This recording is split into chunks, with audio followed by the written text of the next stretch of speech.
Hello and welcome to Basement Philosophy, or Philosophy from the Depths.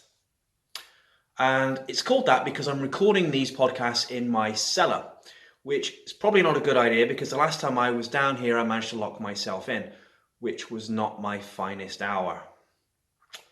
Anyway, the aim of these little Basement Philosophy podcasts is to work through the reading list for the unit, and as you'll have seen, the reading list is really quite big.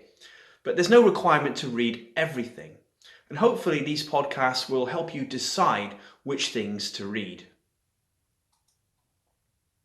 First up is Philip Allman's book entitled God, A New Biography. And with this one, please read our chapter 2, The Transcendent God.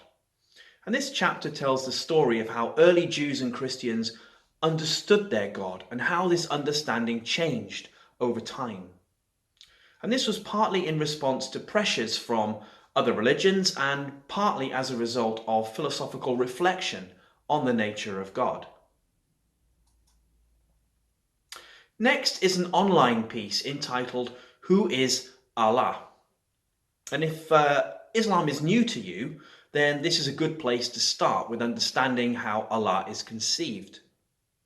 It's a short article, it doesn't go into much detail, so you'll need to flesh out your understanding with something else as well. And that something else should be this journal article entitled Concepts of God in Islam. It's an interesting paper which considers some of the different ways that God has been conceived in Islam. And the central argument of the paper is that the essence of Allah is love. Next, we have a book called Indigenous Shona Philosophy. This is a book we'll return to at various points throughout the unit. For this week, please focus on chapter 4, which contains some very useful information on the Shona conception of God. And if time is short, just focus on pages 78 to 82.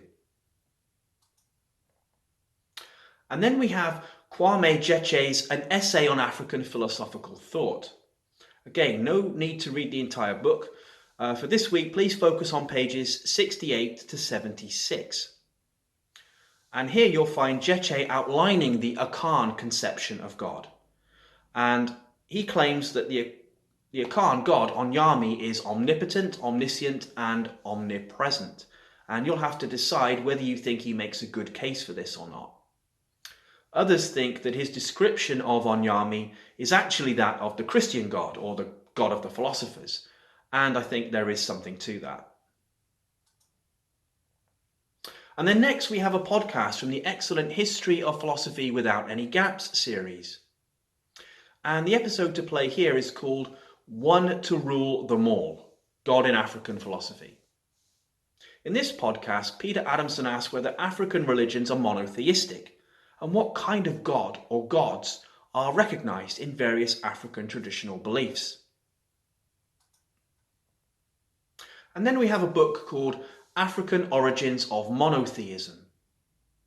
And the author of this book tries to show that the notion of God as a supreme being is universal, and it originated in Africa. What he wants is for other religions to be absorbed into Christianity, but he also wants Christianity to be more receptive to the revelations of other monotheistic cultures. So that gives you an idea of the sort of angle he's taking in the book. For this week, I suggest focusing on chapter 2, which has the same title as the book, African Origins of Monotheism. This contains some very useful stuff on the issue of the gender of God in the Shona religion. And then lastly for this week, we have The Bible, Centers and Margins. And with this book, I'd recommend reading chapter 11, which is about Mwari and the Shona Bible. It's very useful if you want to know more about the ways in which Christian missionaries understood and misunderstood the Shona God, Mwari. The issue of Mwari's gender is discussed at some length as well. So if that topic is of interest to you, it's definitely worth reading this chapter. Okay, well that's it for this week. I'll see you next week for more Philosophy from the Depths.